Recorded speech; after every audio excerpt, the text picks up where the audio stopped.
Visakhapatnam railway స్టేషన్లో ఒక కొత్త ఎంప్లాయీ అడుగుపెట్టాడు. దీనికి అలుపుండడు, కన్ఫ్యూజన్ ఉండదు, అసలు భయం అనే మాటే ఉండదు.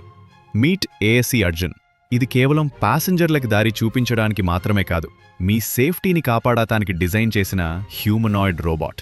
ఇది మేక్ ఇన్ ఇండియా, ఇంకా చెప్పాలంటే మన మేడ్ ఇన్ వైజాగ్ ప్రైడ్. ఇది తెలుగు, హిందీ, ఇంగ్లీష్ 3 భాషల్లో మాట్లాడుతుంది. కానీ దీని అసలు పవర్, దీని కళ్ళు. ఇది 24 అవర్స్ ప్లాట్ఫామ్ మీద తిరుగుతూ ఆర్టిఫిషియల్ ఇంటెలిజెన్స్తో క్రౌడ్ని స్కాన్ చేస్తుంది. ఎవరైనా క్రిమినల్ కనిపిస్తే ఫేస్ రికగ్నిషన్తో పట్టుకుంటుంది. ఫైర్ లేదా స్మోక్ వాగ వస్తే సెకండ్స్లో ఆర్పీఎఫ్ కంట్రోల్ రూమ్కి అలర్ట్ పంపిస్తుంది. ఇది మనుషులని రీప్లేస్ చేయడానికి రాలేదు, ఆర్పీఎఫ్ పోలీసులకు, ప్యాసింజర్స్లకు తొడుగా ఉండడానికి వచ్చింది. ప్లాట్ఫామ్ మీద గుంపున్నప్పుడు కన్ఫ్యూజన్ సహజం, కానీ ఎమర్జెన్సీలో ప్రతి సెకండ్ విలువైనదే. అర్జున్ చేసే పని చిన్నగా అనిపించచ్చు, కానీ అది సేవ్ చేసేది ప్యాసింజర్స్ సమయాన్ని మాత్రమే కాదు, అవసరమైతే ప్రాణలాని. అర్జున్ మాట్లాడుతాడు, వింటాడు, కడుల్తాడు, ఇంకా నేర్చుకుంటాడు.